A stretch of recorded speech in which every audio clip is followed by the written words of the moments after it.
Just when I thought I couldn't find my way out, yeah, I searched the God in me to find my way out. I know it can seem way out, but the Creator flows to and through me from way out. I'm talking way out, yeah, yeah, yeah. See, if you believe in the God in you, it's a better place. Creating the force and the power to live a better life. Know that love and joy and peace is one in all of the same space. That you were chosen just like God. Can mine, can mine. How can mine your energy? That's right. How can mine say? Only you can make the change. How can mine shine your energy? How can mine shine so bright from darkness to light. Hey, hey, hey. From darkness to light. Yeah. And you'll find your way out. Yeah, yeah. Oh, it won't seem way out. Yeah, yeah, yeah. The power of God will flow through you from way out.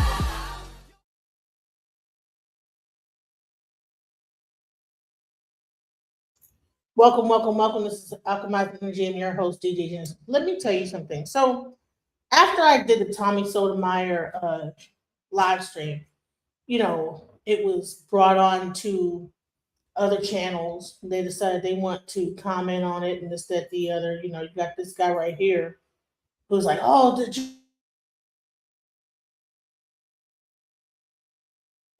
Genesis don't know what she's talking about. She's stupid or whatever. So what happened is you had this white lady, get on TikTok, and she wants to talk about how ghetto and hood Black people are, with the Black prom. And I get so much, I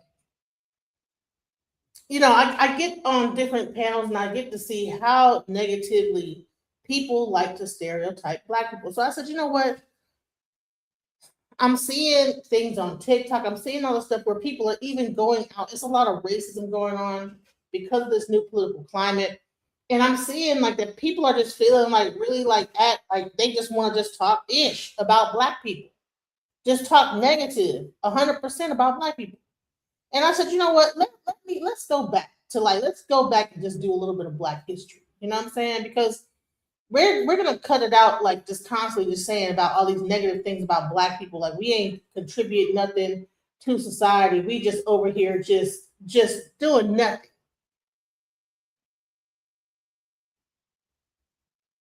Right. Right. You look like the thing behind it. Exactly.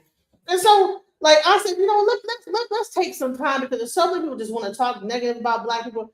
Let's take some time and talk positive about Black people, because people don't even understand our contribution to society. They only want to look at us as people that ain't did nothing. We are just here as but half the things these people are using today are here because of Black people. So for just a second, I want to discuss what have Black people brought to the American society and just the world in general. Let's go. Can you name one Black invention? I can actually name 3. Twerking, KFC, and being really loud. Peanut butter. Peanut butter? Yeah. Can you do any better? Something that was useful to society?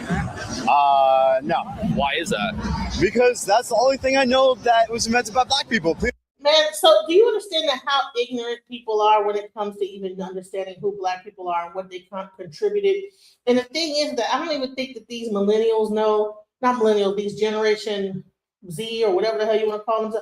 A lot of us are so caught up in the political climate that we're so quick to down the Black race, And people, you see what he says. The only thing he know that we created was peanut butter. He don't know anything, and people have no idea of the contributions that we have made and continue to make in society. So let's go. Let's talk about it. Peanut butter. That's it. Why do you think there's literally almost nothing else? I don't know. Does it have to do with them being black? Huh? Does it have to do with them being black that they're not able to invent as much stuff? Possibly. Possibly. Yeah. Like, people think life started in Africa, right?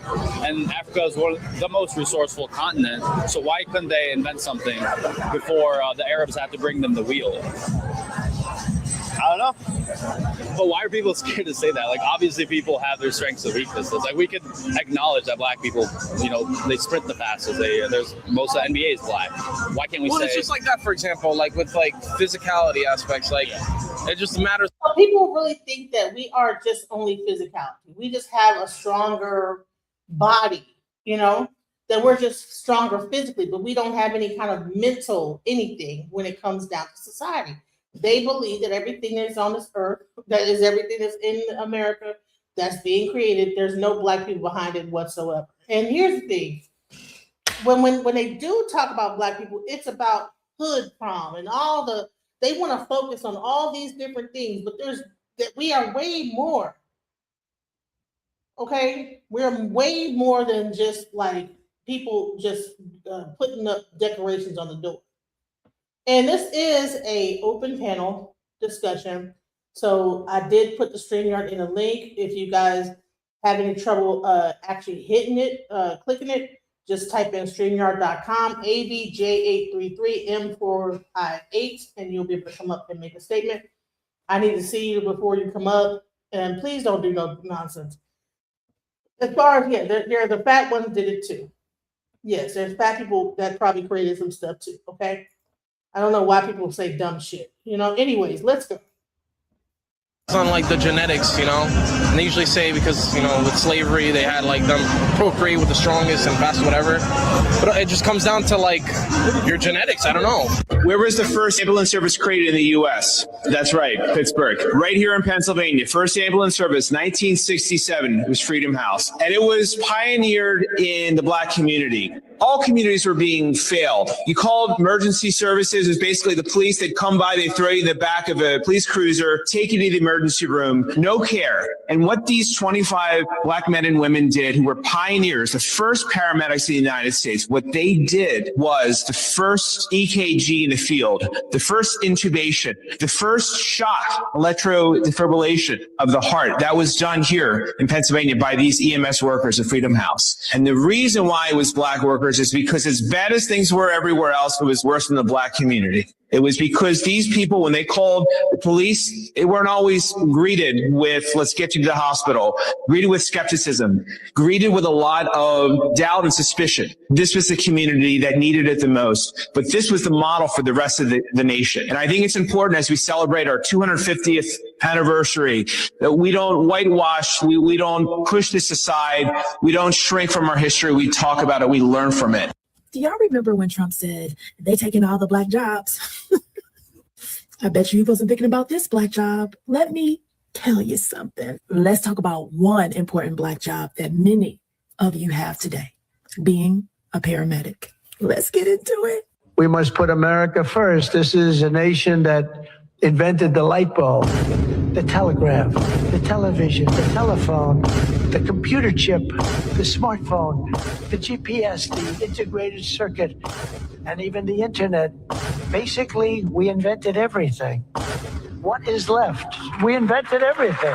This right here is one of the whitest things that Trump could have ever done. He's being a white man. This is what a white man does. He comes, he conquers, and takes credit. They always been doing. And then you know what? Blacks thought was the best option. It made it to where it was easier for them to take credit for our work. You wanna know how? Martin Luther King. Martin Luther King made it to where there's no more segregation, but now there's integration. And now we come together. And now it's just easier for them. Now they ain't gotta go to a whole different country on the other side of the world to take credit for someone else's work, because all the people that's doing all the amazing work, it's inside of their country, under their rules, following their laws, under their shelter. It's easier. Now they're right next to us. The enemies are living next door. Now you got people who think that white people invented the computer chips. White people invented the telephone. White people invented everything.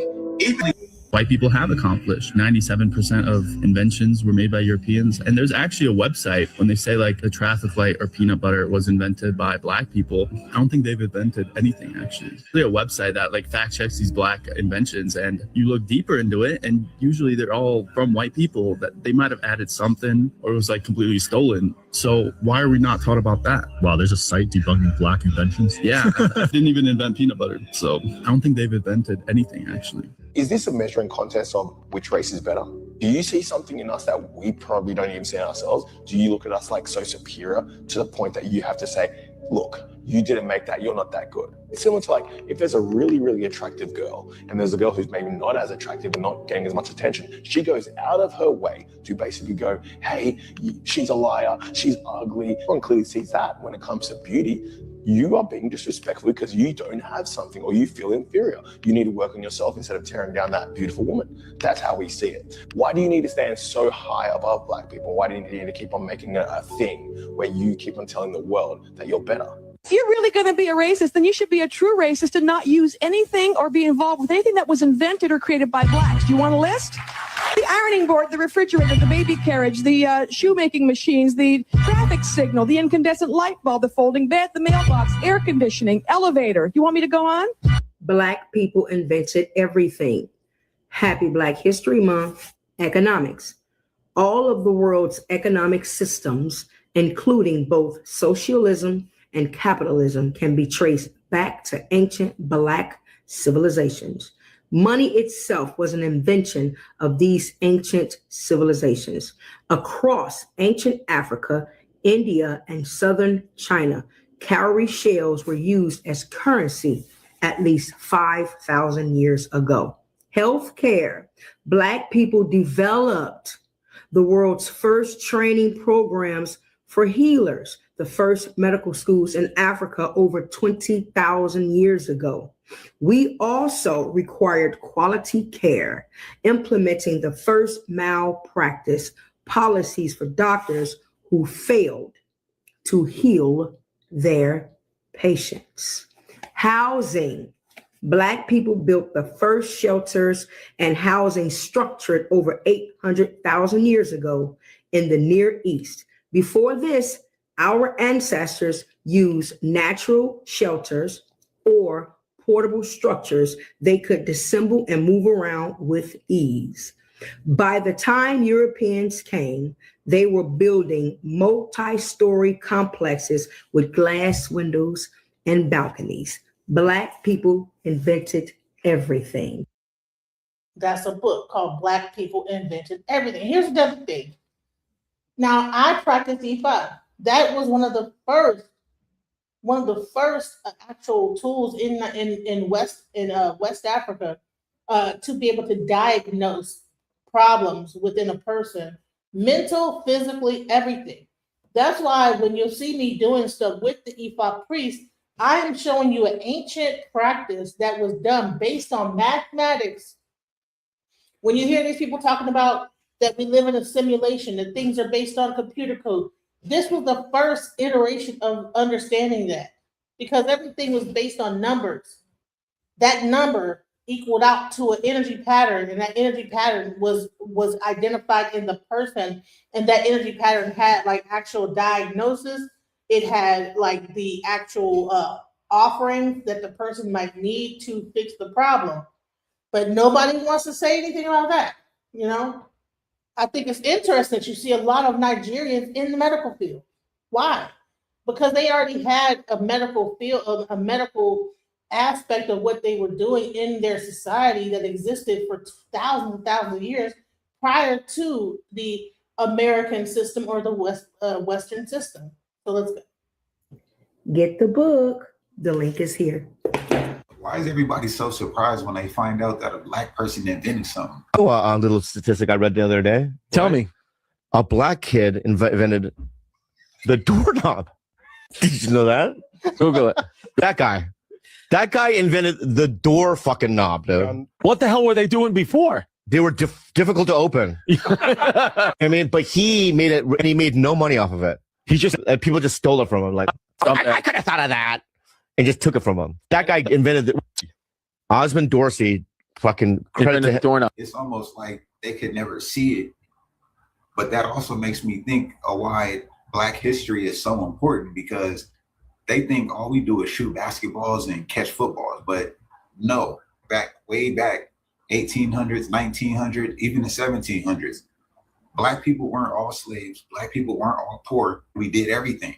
Okay. So I think it's weird that. But the thing is, we are still inventing things. Here's the problem, though. What happens is a lot of times you might work for a company and you sign an agreement that all of your patents and everything and your R&D goes to that corporation that you work for. People have no idea the amount of things that Black people are inventing working at these corporations because the corporation begins to own it. I know people that work for corporations, invented things.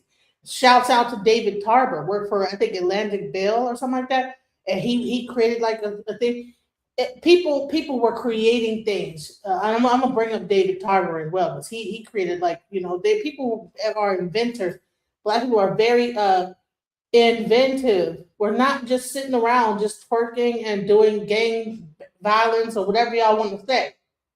Let's go.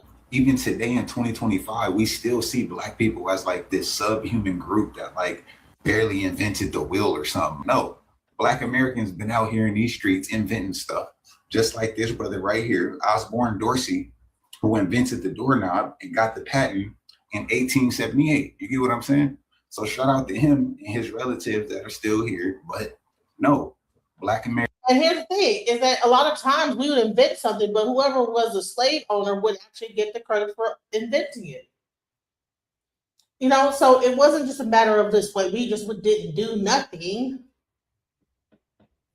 We did plenty on here. So I get tired of only hearing about Black people just being just these worthless people doing ghetto stuff, doing nothing, whatever. I get tired of that. Americans been out here in these streets. You can just look up the millions and millions of things that we had our hands on. Everybody around the world copies African Americans and then yet disrespects them. GPS is a Black woman. Well, 3D imaging is a Black woman. Laser eye surgery is a Black woman. Escalators a Black inventor. Elevators a Black inventor. The roller coaster, the cell phone, our video games is Jerry Lawson. Mary Van Brighton. In 1966, she invented the home security. You're talking about open heart surgery, Daniel Hale. Plasma, Charles Drew. We can keep going. Surgical equipment. Black people inventing, just constantly inventing. And they took everything and lied. And Black people are still thriving. Black women have the highest degrees in America. These are the same women that were operated on with no anesthesia, but they're number one in academics. Atrocities that African Americans have been through, I'm surprised we are this peaceful. All right, racists, let's talk about the part of history you like to tout the most, Black inventions. And along with those inventions comes the receipts. Racist America has pretended for far too long that Black people haven't created or invented most things, if not every single thing we use daily. They like to pretend that the toolbox of life just appeared out of nowhere, or that it was gifted by some default white guy. Then they act shocked every single time a Black Indigenous American shows up in the patent record. This pattern in history of gaslighting and erasure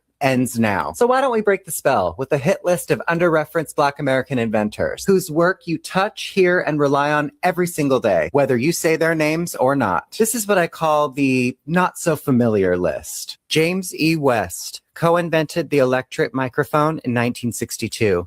That tiny capsule in smartphones, laptops, hearing aids, and almost every modern mic, brought to you by a Black man, James West. George Edward Alcorn Jr. built the imaging X-ray spectrometer in 1984 that sharpened space and materials research. NASA named him Inventor of the Year.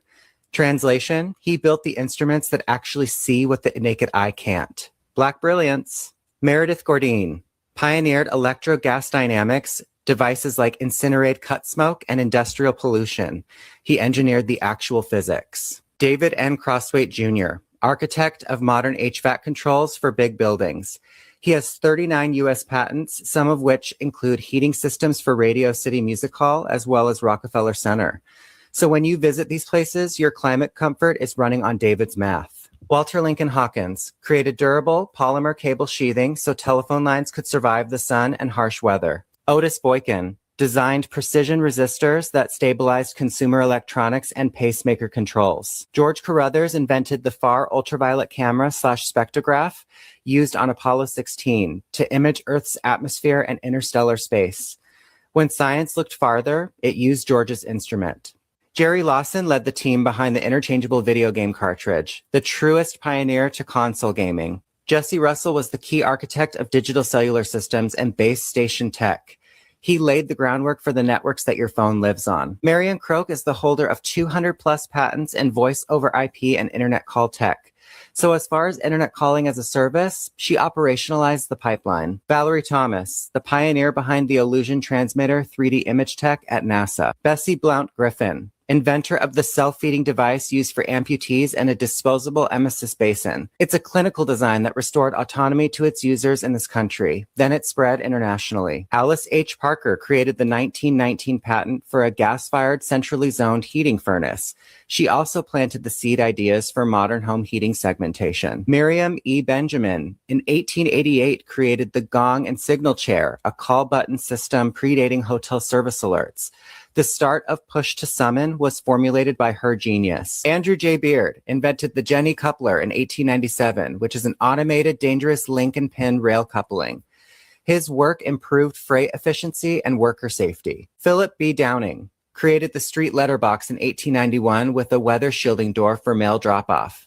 Yes, a black man created the mailbox. John Stannard, in 1891, he invented the non-electric refrigerator and compact oil stove, the pioneer of non-electric appliances. Richard B. Spikes, he iterated the automatic gear shift and most automotive safety systems. Lloyd Hall, he advanced food preservation, using safer curing salts, using spice sterilization, and antioxidants. He created the industry-level shelf life. So what was the point to all of this? Reality reads like this list. Black Americans were already here, already building, and already creating everything. Designing the microphones inside your phone, the networks under your texts, the heat in your building, the optics in your space science, the cartridges that built an entire gaming industry, the clinical tools that dignify autonomous care, and the dull metal boxes swallowing your mail on the corner. Erasing the creativity and the genius of the original people isn't accidental. It's an act of violence. You can keep pretending you invented everything, sure. Or you can look around, call things what they are, and stop living on lies. Pretending to be superior in technology and a spiritual power you can't even use. The entire world can see the limitations of racists. The big question is, however, why can't you? I actually did not know anything about Black women inventors, but I do now. Marie Van Britten Brown invented the home security system because in 1966, she was like, I live in America. Alice Ball cured leprosy. Then a white man took the credit, of course. Dr. Patricia Bath invented a laser tool to remove cataracts. She was also the first Black female physician to receive a medical patent. Mary Beatrice Davidson Kenner invented the sanitary belt, which later became the pad, and companies literally rejected her because she was Black. Marjorie Joyner made the permanent wave machine. It helped Black women, it helped white women, and then it helped the world. Did she get rich? Absolutely not. Sarah Boone created the modern ironing board. She was born enslaved, and before Sarah, people only used planks. Valerie Thomas invented a 3D illusion transmitter. It's used for medical imaging and television. She worked at NASA, and they still use her technology today. Dr. Shirley Jackson worked on caller ID, call waiting, and touch tone phones, so you could ignore people more efficiently. She was also the first Black woman to earn a doctorate from MIT. Sarah Good invented the fold-out bed. It used to transform into a desk. She was the first African-American woman to receive a U.S. patent. Marian Croak developed voice-over internet protocol. She literally made the internet talk. She holds 200 patents, and I hold grudges. Thank you. Do y'all remember when Trump said, they taking all the Black jobs? I bet you wasn't thinking about this Black job. Let me tell you something. Let's talk about one important Black job that many of you have today, being a paramedic. Let's get into it. Did you know that the modern emergency medical service, EMS, owes their very foundation to a Black-led team? Yes, sink it in. So let me take you back into the 1960s and introduce you to Freedom House Ambulance Service. Give it to him, give it to him. 1967, Pittsburgh, Pennsylvania. Come on, y'all. They launched the Freedom House Ambulance Service. This was staffed with primarily Black men and women. Now, y'all did hear the woman part, right? Men and women, Black. From undeserved neighborhoods, y'all. This wasn't just a job. It was a lifeline for their community. So at the time, ambulances were basically glorified taxi services. Think about it. Now, this really needs to be a movie. It really needs to be some kind of historic movie because Black people saving lives before the whole program was even thought of, and they made I told you, Black people are the blueprint. Mm-hmm. And there was no national standard for emergency medical care. But the Freedom House, they changed it all. Now, they weren't just drivers. They were highly trained professionals who could administer CPR, manage airways, and even provide advanced life support. All I can say, when Black people get together, we share that knowledge. Let's do this. I'm about to certify you. I'm going to teach you right because we about to save lives. Can you imagine? These Black paramedics were the first to set the standards for the EMS protocols we use today. Y'all, give it up. So their work was so innovative, it became the blueprint for modern paramedic training. Sick man. They proved that people from marginalized communities could not only thrive in these roles, but excel. Yet, despite their excellence, they were faced with what? Every story has this. When we shine and when we glow, and here comes the hate. Hold on, y'all. You never knew how it was going to turn out. It was a gamble. It was up to us at Freedom House to provide that care that they were not going to get from the police. Freedom House ambulance service really turned into an incredible success story. We didn't realize that in the very backyard of the Hill District, you had the father of CPR, Dr. Peter Saffer. Dr. Saffer wanted to show that people they marked unemployable was really just waiting on opportunity. They were Black, they were trained, and they were keeping people alive. This is my first big call, and I'm going to save this person's life. Faced with constant racism and systemic barriers, in 1975, the city of Pittsburgh disbanded. Imagine that. The Freedom House and replaced it with a citywide EMS system, erasing their legacy for decades. If y'all caught the clue already, this pattern is in a lot of stories that I keep finding, right? Black people thriving, making a system that actually works. Then it gets somehow burnt down, tore down, taken, and it's revamped into whiteness. It was never a white thing. But here's another thing. It's like, do you guys even know that the school free lunch was made by the Black Panthers? That even like going to school and getting a free lunch because you were low income, that was from the Black Panther movement. So all y'all people that probably, go to school and you're probably on welfare, whatever, that free lunch, that whole thing of giving like the low income kids, that was from the Black Panther movement. This is what I'm talking about. Let's go. I'm gonna need y'all to take a pen, piece of paper, write it down. Because I want y'all to remember, every time you see an ambulance, I need you to remember that the jobs of saving lives began with paramedics, was pioneered by Black men and women who fought to prove the worth in a system that didn't even value them. Stealing from Black people is like, I swear that this country's hidden, it's not even hidden anymore. It is literally written between the lines. You get what I'm saying? So if you find somebody famous that supposedly have invented something, you know what I do? I check and see what Black person was around them around that time. And then I go research that person. And guess what I find? The innovation of whatever was created or invented came from that person. The paperwork was stolen and they made it their own. I keep finding it. Freedom House didn't just save lives. They redefined what it means to be a paramedic. So doesn't that make you think about other Black jobs that's out there that may have been whitewashed and overlooked? So let's talk about it in these comments. Maybe you already knew about a job that was originally a Black job and they turned it into something else and whitewashed it and act like they created it. Let me know in the comments what you think. So guys, you have watched the videos that I have had lined up for you. And I know from watching, I just wanted to just bring this conversation up because when we talk about Black prom and the fact that Black people do this, And then you have so much vitriol towards black people. We have a guy right now, whatever his name is, that is actually taking plastics and making it like gas out of them, you know. And at some point, he was running for his life. They were trying to, I don't know what they were trying to do with him. I'm not sure if you know his name. I think it's something Turner, who is doing that. There was a guy who figured out how to like take water from the atmosphere when Flint was going down. They destroyed his machine. But he was able to somehow create a machine that did this. Now it's being done in China. You can get that machine anywhere right now, like smaller versions of it. But that thing was initially promoted by a black man in Flint, Michigan, trying to fix the water crisis in Flint. But nobody wants to give any credit to black people and what they've created. And so let's go. All right, racist. People often ask me, did you invent the helicopter?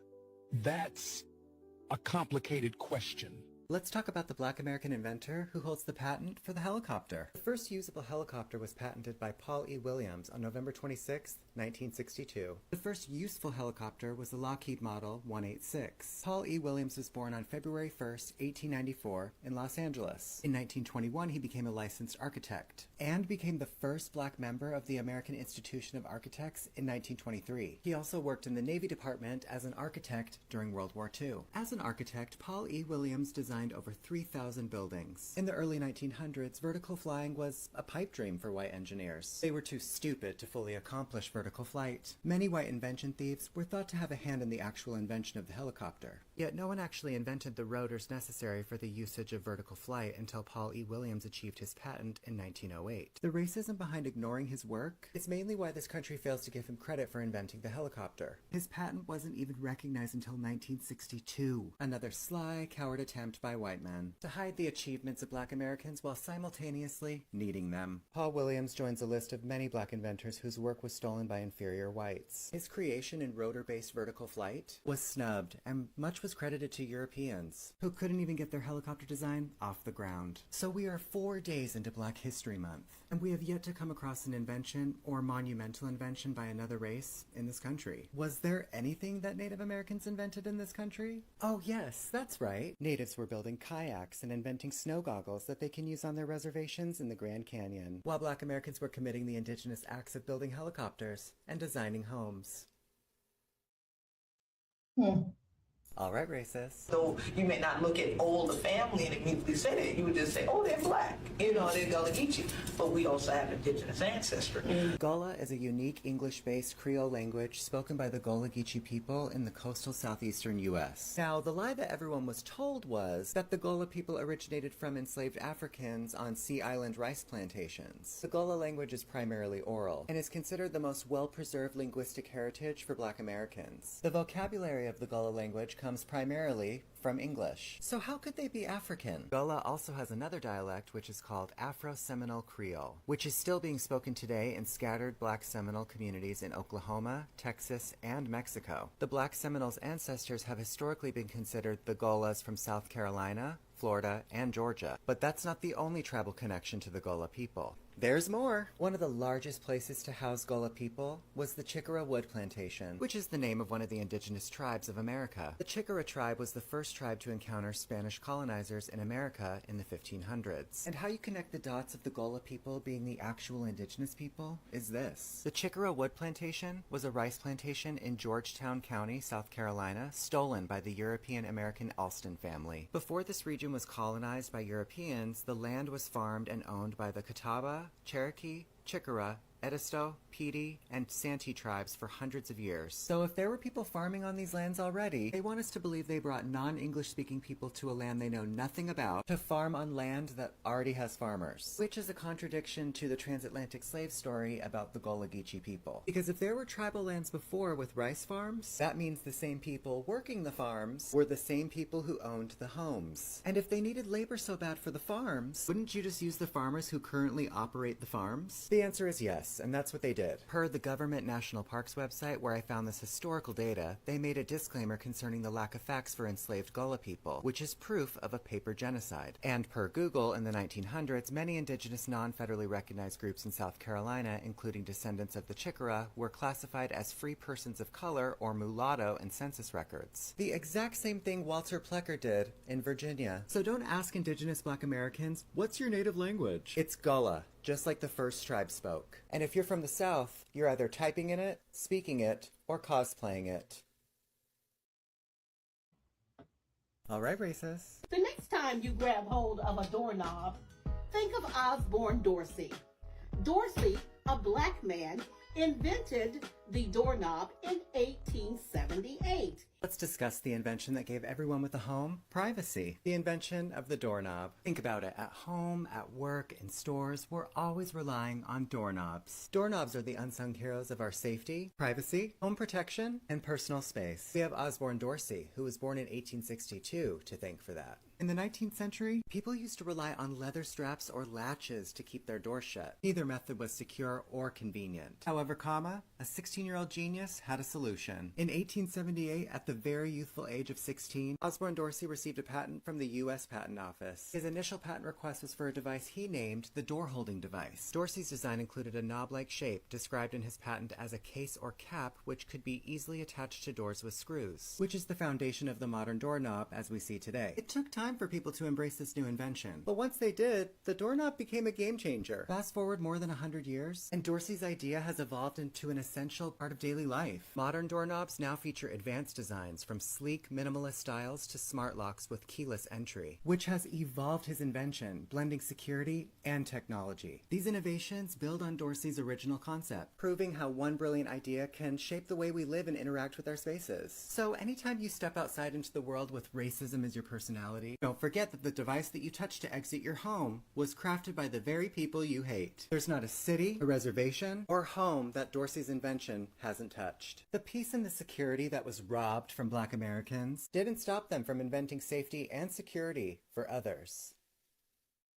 All right, racists. Did you know that the first Western saddle was invented by a Black American man? William D. Davis was born on May 9, 1853 in Herkimer County, New York. In his younger years, he assisted his father in the cattle business in Colorado. He then went on to own and operate a mill out of Leavenworth, Kansas. He also served as postmaster for 16 years. William Davis was one of the most popular stock growers in his community, in fact being one of the largest buyers and shippers of cattle in northeastern Kansas. While serving as a Buffalo Soldier, William invented a usable model of the saddle on October 6, 1896. William Davis, along with 5,000 men, served in the all-black 9th and 10th Cavalry that guarded the western frontier in the last quarter of the 19th century. They were tasked with making a 600-mile-long expedition to drive the Cree Indian tribe out of their settlements for deportation to Canada. Notice how the Crees were in settlements? Indigenous people don't live in settlements. Only settlers who have colonized. Removing the colonizers and pretendians was a job of the Buffalo Soldiers. Since Black American soldiers were given the roughest stock, Davis had the idea of inventing a saddle to make the ride more comfortable for hard-trotting horses. The saddle contained more durable springs under the seat and at the top of the stirrups.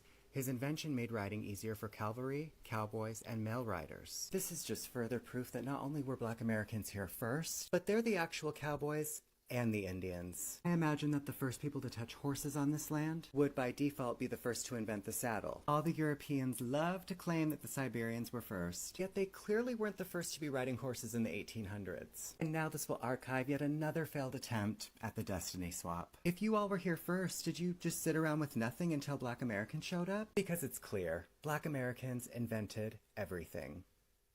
All right, racists. Anything mechanical that came with variations and interchangeable parts was all created and mirrored after Henry Blair's original design for that seed planter. Let's discuss an American inventor who became the second Black American to receive a U.S. patent. But first, let's start at the foundation. One of the first crops on this land was the indigenous corn. Corn is a staple in the Black American household. As indigenous people, the Black Americans found ways to innovate kitchen science by transforming how everybody enjoys corn. Black Americans have turned corn into cornbread, fried corn, corn fritters, corn chowder, and the star of today's show, grits, which were invented by the Muskogee Creek Indians. So it was important that the indigenous farmers had the ingenuity to match their efficiency. In comes the genius, Henry Blair. Henry Blair is renowned for his inventions of the corn planter and the mechanical cotton planter. He was born in Glen Ross, Maryland in 1807. He was never enslaved. And how we know that is because enslaved people couldn't register patents with the United States government. So the indigenous Black Americans who hold patents and are inventors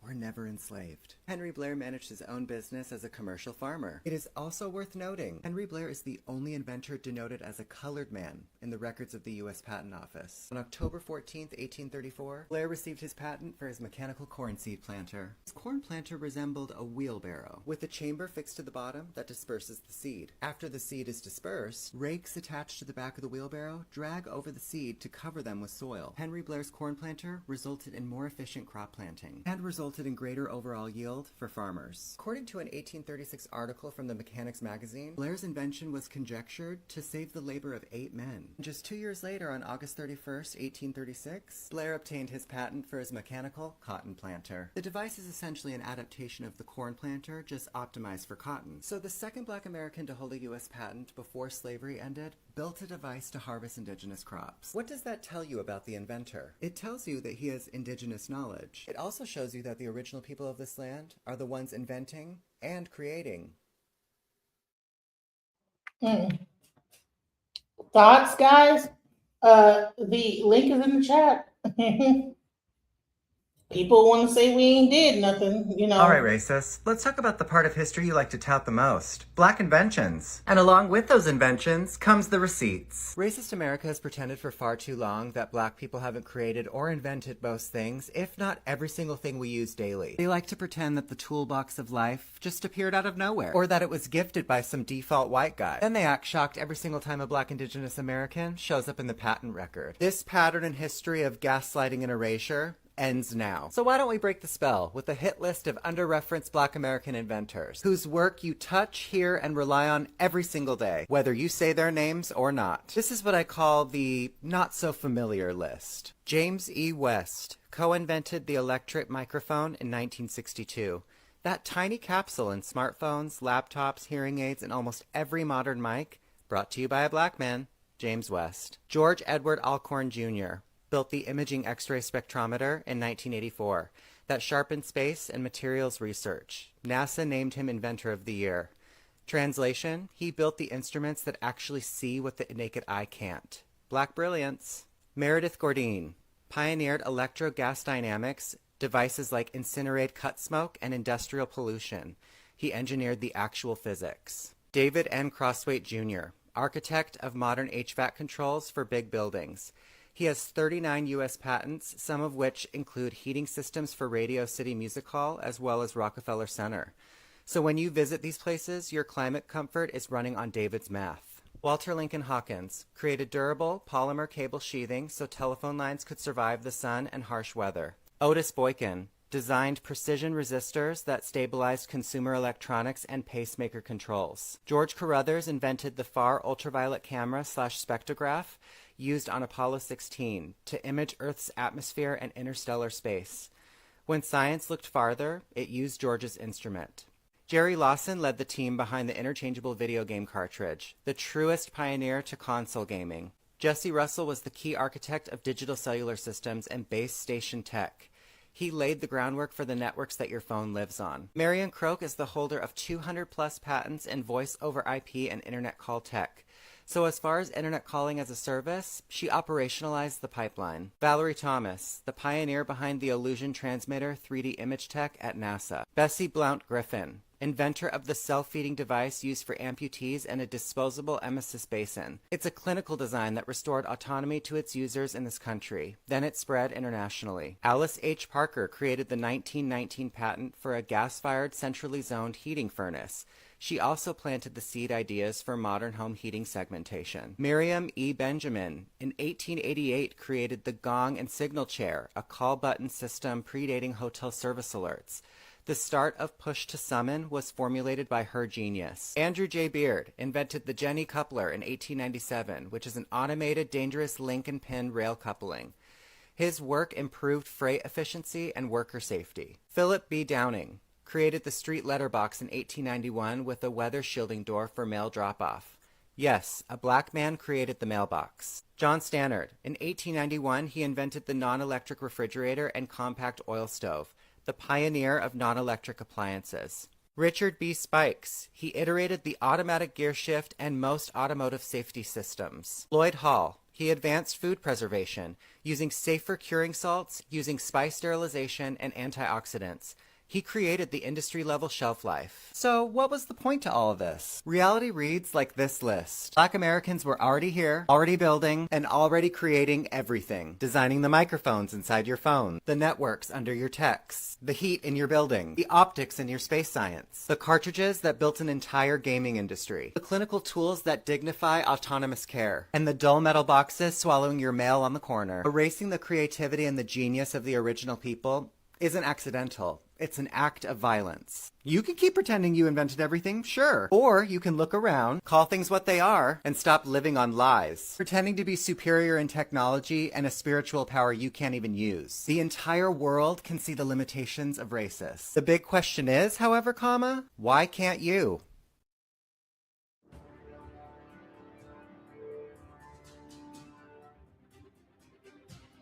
Can you imagine a life without blood banks, traffic lights, security systems, cloth dryers, and automatic elevator doors? These remarkable creations, and a lot more, wouldn't exist today if it weren't for the brilliant minds of Black people.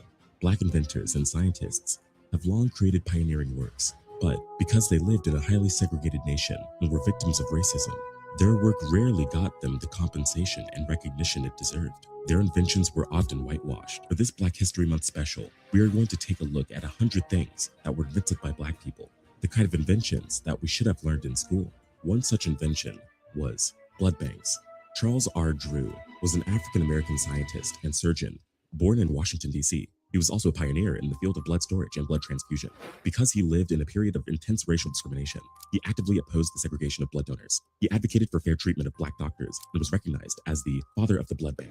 He discovered and developed countless blood banking techniques. He was one of the pioneers that discovered that basically you can remove the plasma, liquid portion of blood, and actually lyophilize, freeze dry plasma, and store those proteins for prolonged periods of time. And really, it was breakthrough technology in terms of being able to provide some kind of a transfusion support with protein during war efforts. His impact can still be felt today, with approximately 20% of donated red blood cells being used to treat patients with blood cancer. Another invention is the traffic lights. When automobiles first hit the market, navigating the street... But hold on, let me just say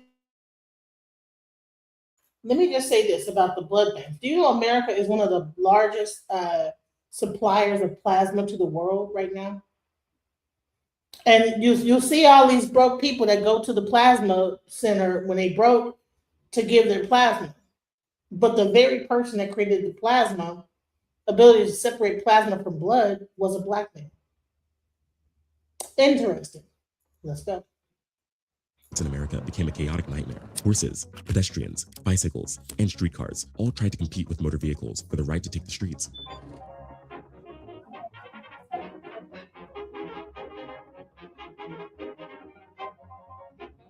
The first traffic lights that were used in the US appeared in the 1910s. They were mounted on intersections and only had two lights, red and green. But drivers didn't have enough time to react, and this caused a lot of traffic accidents. Garrett Morgan was the son of an enslaved parent from Ohio. Even though he only finished elementary school, he came up with a remarkable solution that would completely revamp the way people use traffic lights. It was a madhouse out there. Drivers jockeying for position, changing lanes or turning without even glancing to see if somebody else was barreling through the intersection. Enter Clevelander Garrett Morgan, credited with inventing this first-of-a-kind traffic light. Before the light went up near East 105th and Euclid Avenue, a light bulb went off in Garrett Morgan's... In 1923, Morgan patented the first three-way traffic signal, the traffic light we use today. Morgan introduced the yellow light to help inform drivers of when they had to prepare for traffic to stop. His invention helped transform modern America and create a safer space for both drivers and pedestrians. But when it came to safety, nothing could outmatch the home security system. Marie Van Britten Brown. Today, over 24 million households have home security cameras. But did you know the first one was created by a nurse from Queens? Explore the untold story of Marie Van Britten Brown. A Black woman born in Jamaica, Queens, New York, invented the very first home security system with her husband. She received a patent for it in 1969. Her concept was very different from the one we use today. It was more complex and very expensive to make. As a result, it wasn't manufactured on a large scale. However, it provided the necessary guidelines to create modern CCTV security systems. The next invention on this list is the cloth dryer. George T. Sampson was a black man who invented the early version of the automatic clothes dryer back in 1892.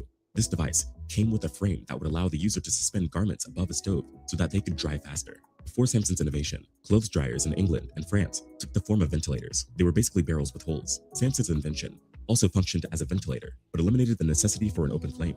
It was a lot more practical and efficient. Another interesting invention was the automatic elevator doors. In the mid-1800s, people didn't like to ride elevators because they were unsafe.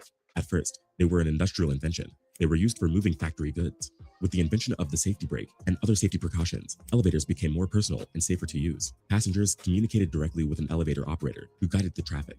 This person opened and closed doors, told the people where to stand, and so on. It just seemed unbelievably fantastic. Tourists to America in the 1850s and 60s went out of their minds when they encountered an elevator. There's a story of the Duke of Devonshire who went to New York and he tried an elevator, and then he wrote home to his family to say, "I just rode on a vertical railroad."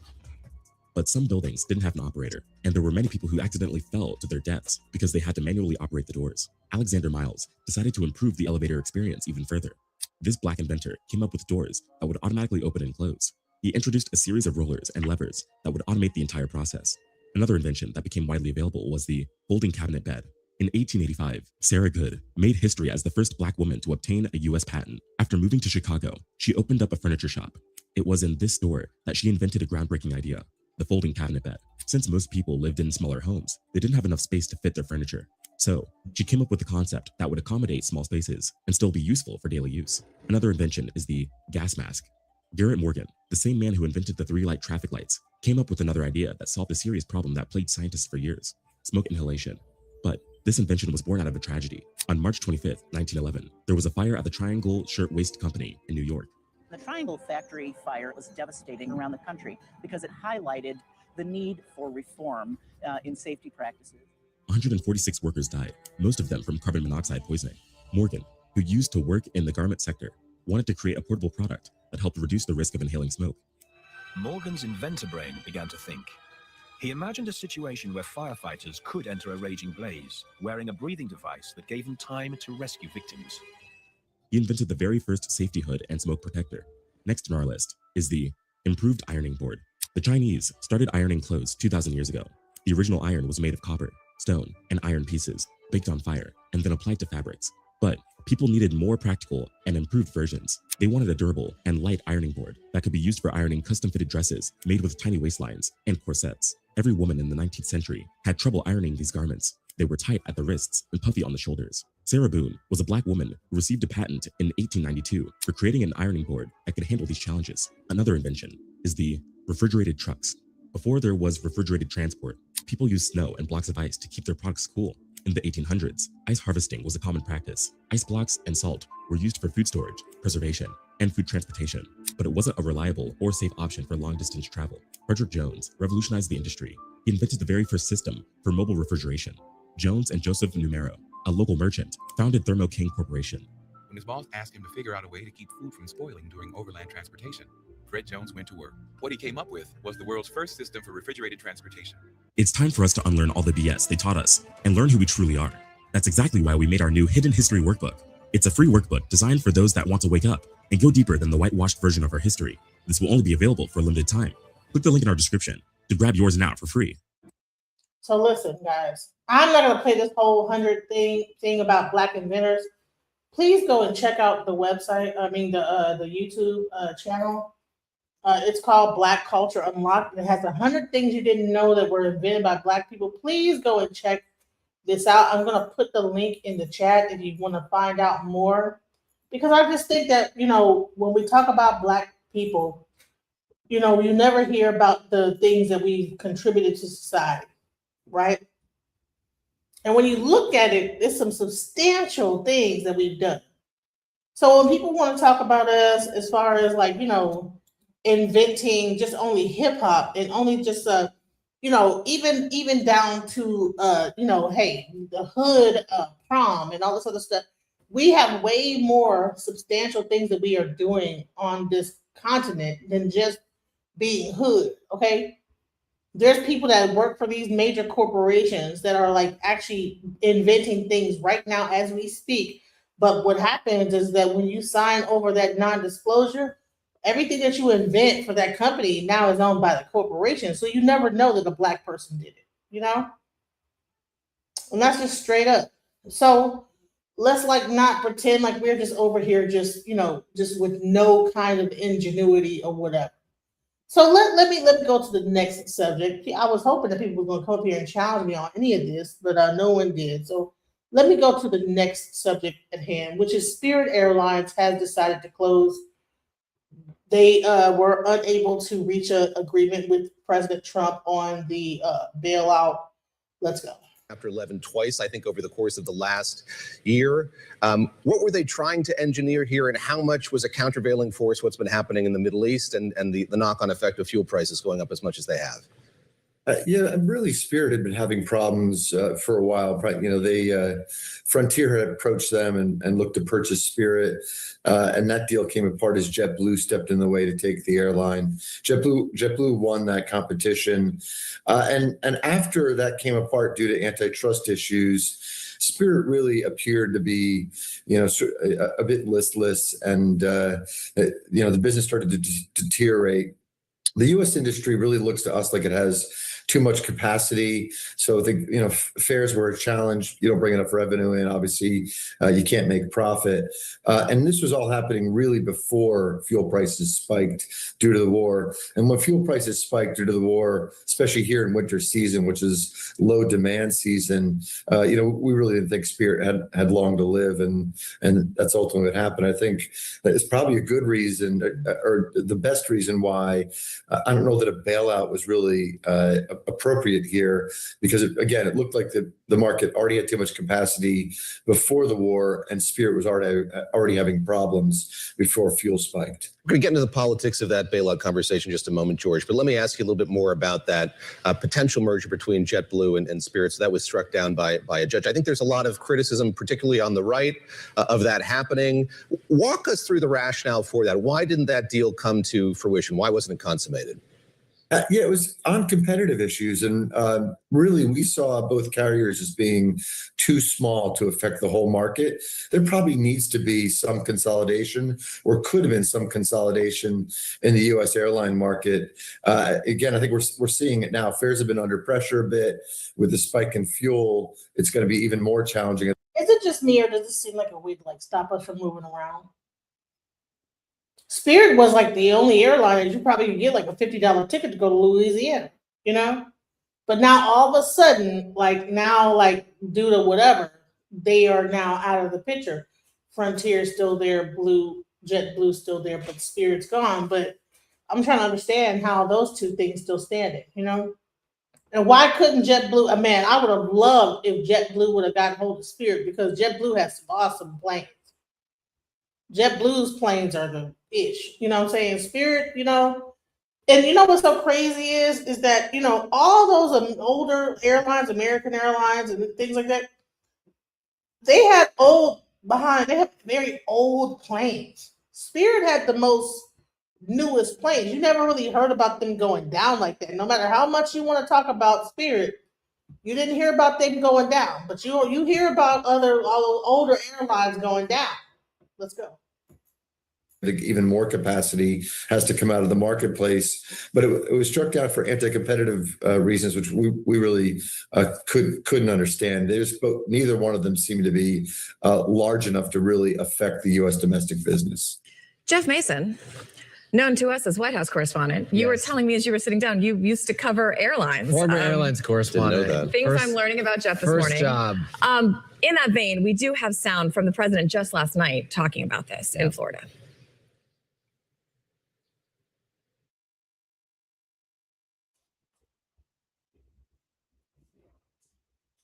What's going on?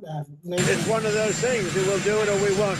We'll have something for you today or tomorrow. We helped out Intel, and we ended up making $40 billion. So we're looking at Spirit different kind of a thing. But we're looking at Spirit, and we can help them. We will. But we have to come first. We're first. It's America first. So why did the president want to get involved here, and what made it fall apart? A couple of different things. I mean, number one, the president likes good deals, as you heard him just say, and that sounds like that's one of the primary reasons why it fell apart. Number two, just sort of interestingly, Spirit Airlines has a lot of business in Florida, not too far from where he has his estate in Mar-a-Lago and West Palm Beach. That may have played a role. I don't have reporting to support that, but that just seems like a logical conclusion. Number three, you saw with Intel that the president likes to intervene in companies that are failing. That deal did turn out really well. Yeah. The United States coffers have brought in a bunch of money from that. So that seems to have had an influence, or at least set an example for him as well. I also wondering if his interest had anything to do with the affordability crisis and the fact that as we roll into these midterms and everything is just more expensive, taking away really the cheapest option to go on vacation at a time when there is no cheap option to go on vacation is just something the president thought might be a good idea to preserve. The irony of that, though, is that his war against Iran with Israel is what's basically put Spirit over the edge. The high fuel prices taking away what is a tight margin, especially for a low-cost airline in terms of profitability. I do want to go through our executive producer, Carolyn Kremen, bought a ticket. Is it just me, or does it seem like they're trying to limit travel? That was probably the only airline that most people low income could be able to get on and be able to move around. Now it's going to cost way more. It's going to be $300-400 to get back A to B. Interesting. Let's go. Overnight. She booked the ticket at 5:30 p.m. At 6:38 p.m., she got an email asking if she wanted to upgrade. At 12:38 a.m., she got a notice saying the flight had been disrupted with an option to refund or rebook. At 5:45 a.m. this morning, while we were already in the office, it finally came through. We regret to inform you that all Spirit flights have been canceled, effective immediately.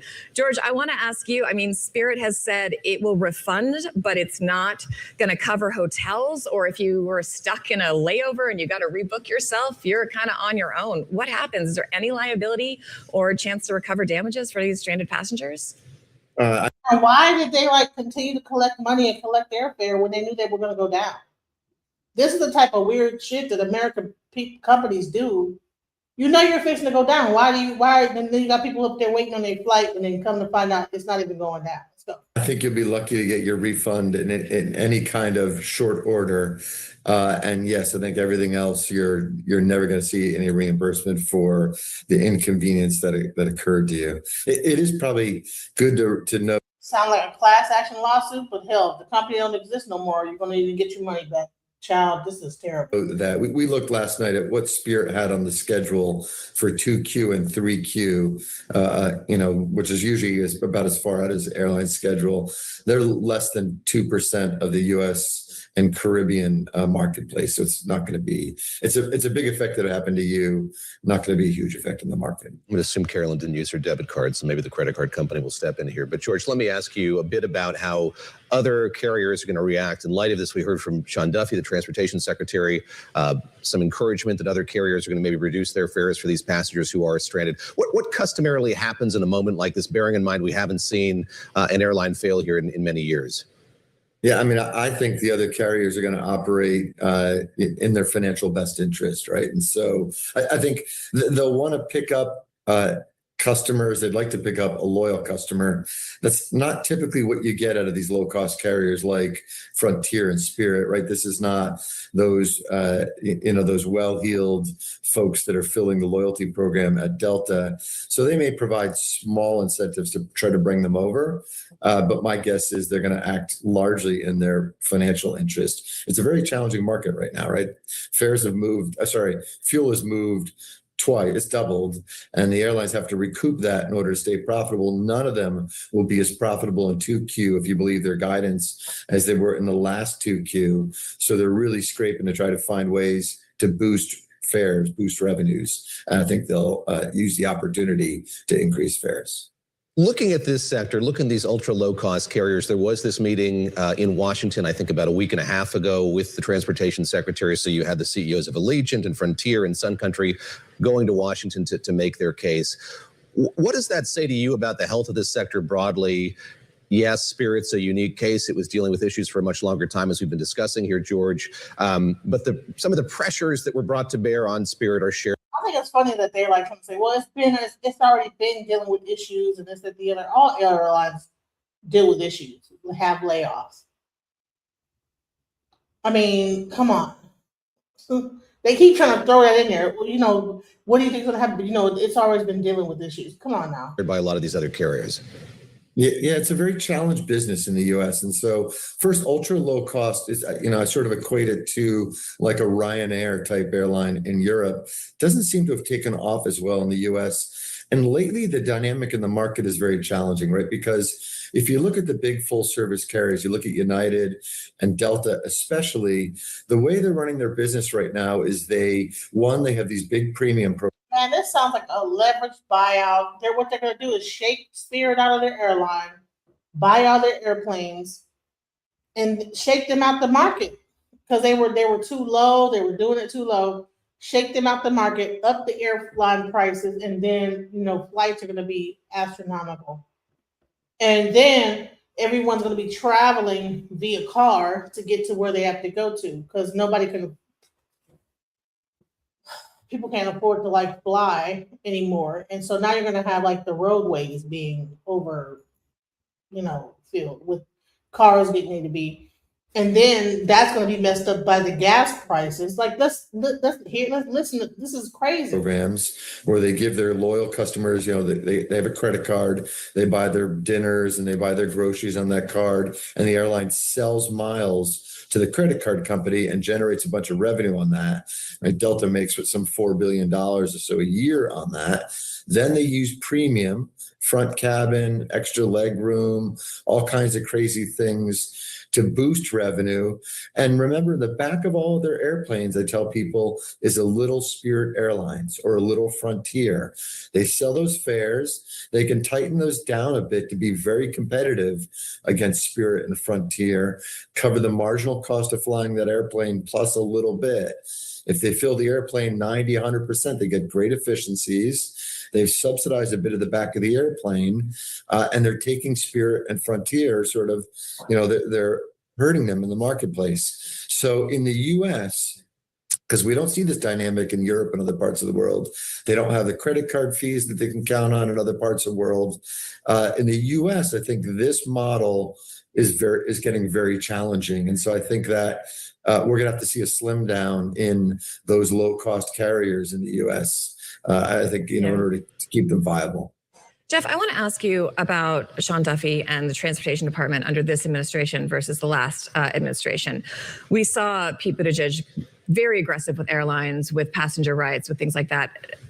Has this administration pushed back as much with airlines? They seem to generally not like regulations. So where do we stand with all that? I think that's true, although I think it's also not consistent with what one would normally have thought of as conservative political values to be intervening in the marketplace at all. And that's one reason why you saw Ted Cruz being pretty critical of this potential government bailout, and kind of strange bedfellows with Elizabeth Warren, who is not conservative, who is also saying, what is the U.S. going to get out of this bailout? So certainly, I don't think they would want to compare themselves to the Biden administration. That said, there's been some criticism, as George was mentioning, from the right about the fact that it was the Biden administration that knocked down Spirit's proposed merger on antitrust reasons. The other thing, as long as we're talking airlines, if I can geek out a little bit about airlines, we'll allow it. I appreciate that. Jeff. George was talking about Ryanair, and I covered the rise of Ryanair in Europe in the early 2000s, and it is a totally different model. Europe, people jump from one country to another. The tourists, particularly in Germany, jump over to Italy, jump over here. The UK too. When I was there in 2005, as a really broke student, I got like a £40 ticket to Italy. I was going to say, you probably could have gotten one for £5. Yeah. I mean, that was the model for Ryanair, and they just get butts in seats. That's what they say. Just fill those airplanes with people who are paying low fares, but increasing traffic and getting a lot of people into the plane. And that's just a different model in the U.S. Jeff, let me ask you, pick up on something you said just a moment ago, which is the president's appetite for making deals like this one. My sense is it would have been a $500 billion investment and $500 million investment, excuse me. And then there would have been these warrants for ownership of the airline if they came through the bankruptcy. That evolved a bit over the course of the last few weeks, but we've seen it with Intel. We've seen it with other companies. This is a thing that he is proud to pioneered and continue to do, it seems. It's part of his political DNA to be a businessman. That's where he came from. He came from the world of business, not from the world of politics. But the airline business, which George can tell you a lot more about, is a lot tougher than Intel. And to own 90% of a low-cost airline that was already struggling would have certainly been a tough business venture for the government. And that sounds like Trump knows the airline business. So was the government trying to actually own Spirit Airlines? Was that the deal, to sell it to the American government, and then what? Interesting. I guess he was in it. He's seen an airline fail as well, I should say. Trump Air was a concern for a time. Also seen a university fail and a bunch of other ventures fail. Yeah. He's got some experience in failure in the business world as well. Man, this is crazy. So Spirit Airline is no more. What do y'all think about that? No more Spirit, no more cheap flights for $40. You know, that's gonna be interesting how that affects people trying to travel. Is it gonna be people just on the road? You know, let's go. Spirit Airlines is canceling all flights. They did it expeditiously. So to all the girls that's going to Hawaii, come on back, bring it back. Y'all better be booking with Delta. Like I said, Delta. I'm start over. Sorry, guys. I reloaded, but it'll be in my Airlines is canceling all flights. They did it expeditiously. So to all the girls that's going to Hawaii, come on back, bring it back. Y'all better be booking with Delta. Like I said, Delta. I'm a Delta girl. Yes, y'all looking for the economy prices. They couldn't afford the gas prices. They say 17,000 workers out of job. My heart goes out to them. Y'all start filling out them apps. Delta's hiring. What about American Airlines? You got some sorry ass workers over there, and they're ready to get some new, fresh faces. So if you want to be a flight attendant, apply with Delta. And the minute somebody start acting up, maybe that'll start changing the attitude, the way that people do their job. Don't spend your whole life on somebody else's job thinking that you're not replaceable. Like Beyonce said, you must not know about me. They can have another you soon when you walk out that door, somebody's already in your place. Spirit. You was the cheapest. Spirit, you gave them hell about their bags. Spirit, you did all that, and y'all shut it down. You better go to Delta. And by the way, get you an Amex card, because see, I don't pay for baggage. I don't pay for upgrades. I don't pay to be in the lounge. I don't pay Uber.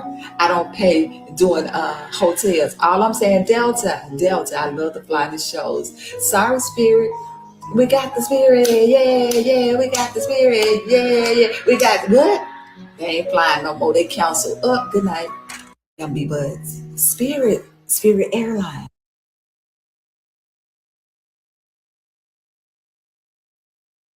Funny, you know what I'm saying? You know, we always gotta give our opinion on something. We funny with it, but man, what do y'all think about this? Spirit Airlines is gone now. Spirit Airlines is gone. I'm kind of sad about that because Spirit was, man, you know what I'm saying? Like they was cheap. Okay, hey, you know what I'm saying? So no more Spirit Air, you know. No more. Let's hear like the actual report on it, like the actual official conversation. That's crazy. I don't know what this is going to reported this morning at 3 a.m., Spirit Airlines ceased operations. So what that means is Spirit does not have airplanes in the air flying as of this morning. Also, their call centers are closed and they don't have staff at ticket counters. So if you have a flight scheduled with Spirit Airlines, don't show up at the airport. There will be no one here to assist you. What Spirit Airlines is now going to do is go through an orderly liquidation process. We'll see how that develops over the course of the next several days. But for customers of Spirit, I want to give information on how you can navigate this situation that you now find yourself in. And President Trump, Administrator Bedford, and I have been working with the other airlines across the industry in anticipation that this morning may happen. And so if you're a customer, many of the airlines that are not Spirit are stepping up to provide you assistance. So United Delta, JetBlue, and Southwest are capping their ticket prices for Spirit customers. It's going to vary between the airlines. You have to go to their websites to take advantage of these special offers. It is normally going to be about $200 for a one-way ticket. You'll minimally have to provide to the airlines that you're now going to book with your Spirit confirmation number. Child, $200 for a one-way ticket. It was $200 both ways on Spirit. Child, it's got to be, And your proof of payment. I would recommend that if you have a ticket with Spirit, that you actually try to book with these airlines as soon as possible. These offers are not going to be open forever, and the airlines are going to have varying degrees of time frames at which you can take advantage of the opportunity. Again, go to the airlines websites. For customers who are concerned about higher prices because of the announcement today from Spirit, American Airlines and Delta Airlines are offering across the board reduced fares on high volume Spirit routes. Allegiant is stepping up. They've also committed to freezing fare prices on routes that they have shared with Spirit Airlines. And Frontier is offering a 50% off base fares across the network. Child, nobody want to be on Frontier. Frontier is terrible.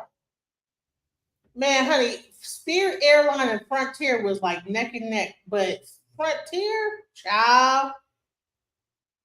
How is Frontier still going and Spirit is not? I mean, maybe they was being too nice because they was not as bad as Frontier. They were not as bad as Frontier. Frontier is terrible. Man, what? Until May 10th. So again, this is the airline industry stepping up and trying to provide relief as Spirit is going to go through this liquidation. If you bought a ticket with Spirit Airlines, they have a reserve fund. You will be refunded to your original form of payment if you bought directly from Spirit. If you purchased from a third-party vendor, say a travel agent, you're going to have to reach out to that travel agent and request that they secure a refund for you. Wow. The president specifically has been very concerned, as well as I and Administrator Bedford, about the employees of Spirit. And we're concerned about could they be stranded in certain destinations. So most U.S. carriers are extending travel pass benefits. So that's maybe a spare jump seat or spare seats for any Spirit employees who need to travel back to their homes. That's for pilots and flight attendants. Man, there might be Spirit Airline stewardess and stuff that's stuck where they are. But because the airline is shut down, they don't even know how they're going to get home. That I never even thought about that. Wow. Why didn't they, all the way to the very end, they allowed people to fly and do all this stuff and what? And other employees. They've also offered Spirit team members preferential employment interviews.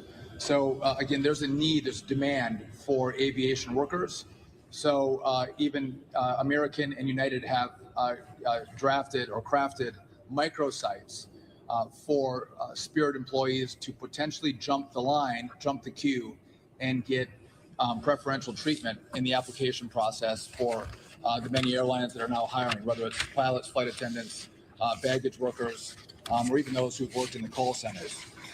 You can go to the individual websites to see what's offered by each of the individual airlines. I'll take your questions in a second, but I think it's important to talk about why are we here today.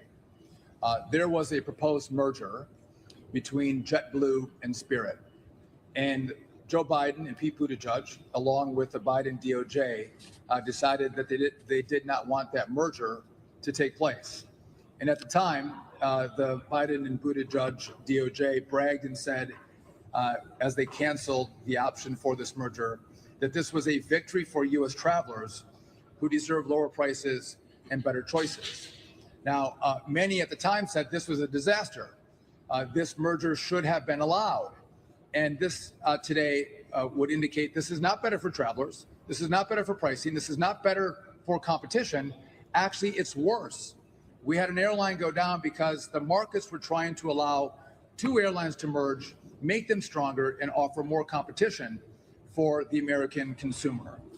Also, Elizabeth Warren at the time cheered the blocking of the merger, saying that this was a Biden win for flyers. So again, I think it's important that we always look with a keen eye when airlines want to merge. We care about pricing for consumers. We care about competition. But if the markets are saying there needs to be a merger because there's health issues with one of the airlines or more than one airline, we have to take a look at it and make sure we make the right choices. And in this situation, history has judged the denial of the merger between JetBlue and Spirit through the Biden administration with, I think, a view that it was a massive mistake.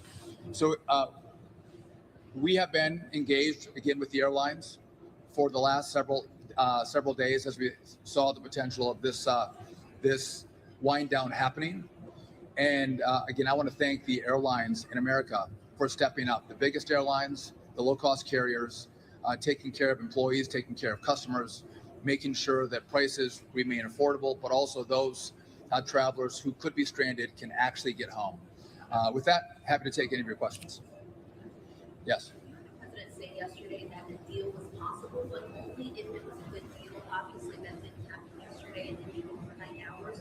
Can you talk about where the breakdown was? What was the sticking point? Yeah, so the question is about the president yesterday said there's a potential for a deal, but it had to be a good deal. There was a number of ideas being floated on how the government could step in and be helpful to Spirit Airlines. The president was like a dog on a bone, trying to figure out a way to keep Spirit afloat. He was concerned about the employees of Spirit. I was in the Oval many times hearing him talk about the employees and the customers. In the end, this was a creditor issue. Again, they have the final say of whether they want to do a deal with the government.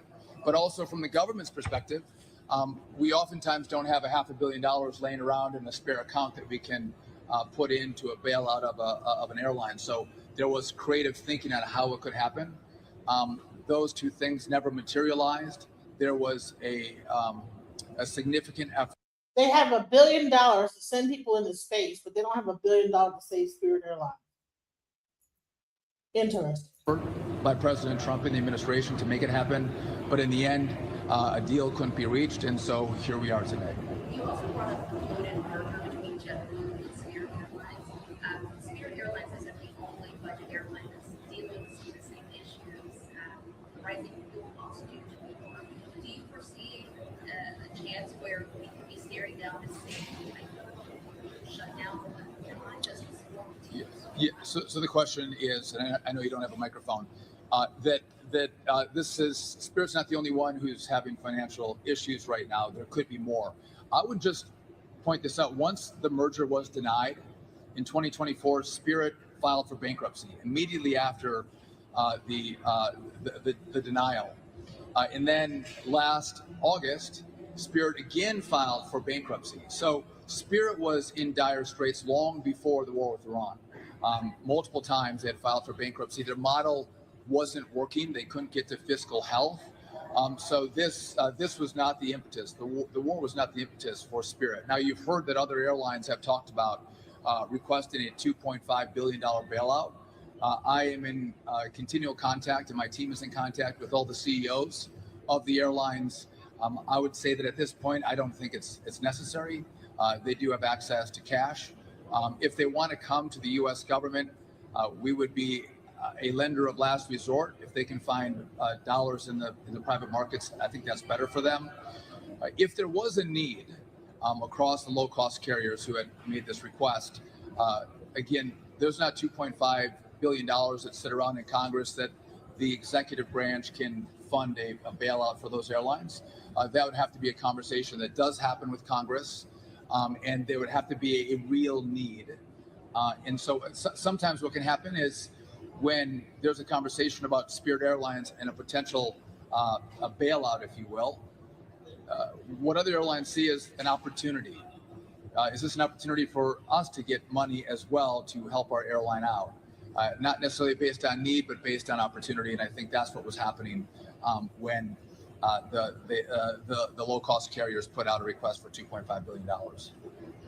Anybody else? Yes. Are you concerned long-term about fares that are capped now in kind of emergency situation of people getting where they need to be, but the loss of Spirit and the low-cost options potentially down the road the cost rise? Yeah, the question is there a concern about low-cost carriers and competition and pricing? And we keep our eye on fares and on competition. But I think this is a great example that, again, by keeping an airline that wasn't healthy from a merger, it doesn't make the industry stronger. It created problems in the aviation industry. I want a lot of airlines. I want a lot of healthy airlines. I want the more premium airlines, but I also want a healthy a group of low-cost carriers.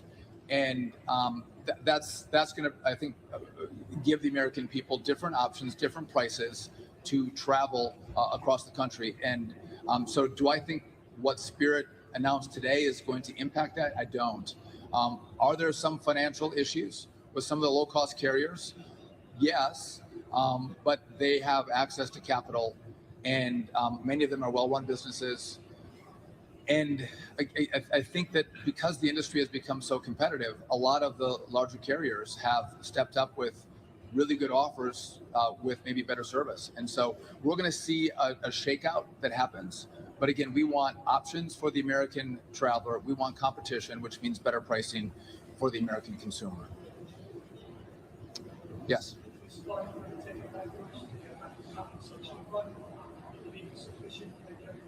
Yeah, so the question is about the fund for ticket holders. That was held in reserve by Spirit Airlines. So if you bought a ticket and hadn't flown that ticket yet, the dollars that you used to buy the ticket, those are held in reserve by Spirit Airlines. And so that money is there. And so refunds will flow to the original form of payment for those who had booked a ticket. So yeah, we feel very comfortable that you will get a refund for the portion of the flight that you didn't fly. But again, you have an opportunity. Some are for 5 days, some are for a couple weeks. With other airlines who are going to offer you a special deal, special pricing. Because again, the problem is if any of us go online and try to book a ticket for today or tomorrow, those prices are pretty high, right? You get better pricing the further out you book. Well, if you're a Spirit passenger, well, you have an airline that ceased operations, so you have to book a ticket in the next day or two. And so the other airlines are responding to that by providing beneficial booking opportunities and pricing opportunities. But again, you have to do it sooner rather than later. Have your confirmation number ready and your proof of payment, and the airlines will step up and give you better pricing to travel the final legs of your ticket so you can get home. Anybody else? I'll just leave you guys with one last point, is that this department, this administration was not surprised by what happened today. We were aware of all the options and potential decisions that Spirit was going to make.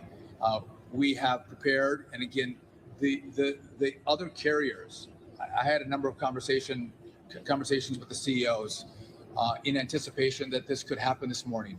And I'm grateful that all of them didn't look for an opportunity to gouge passengers, to take advantage of this situation. You actually saw the exact opposite. You saw airlines step up and say, no, actually, as we're all Americans, those who fly on Spirit are American citizens as well.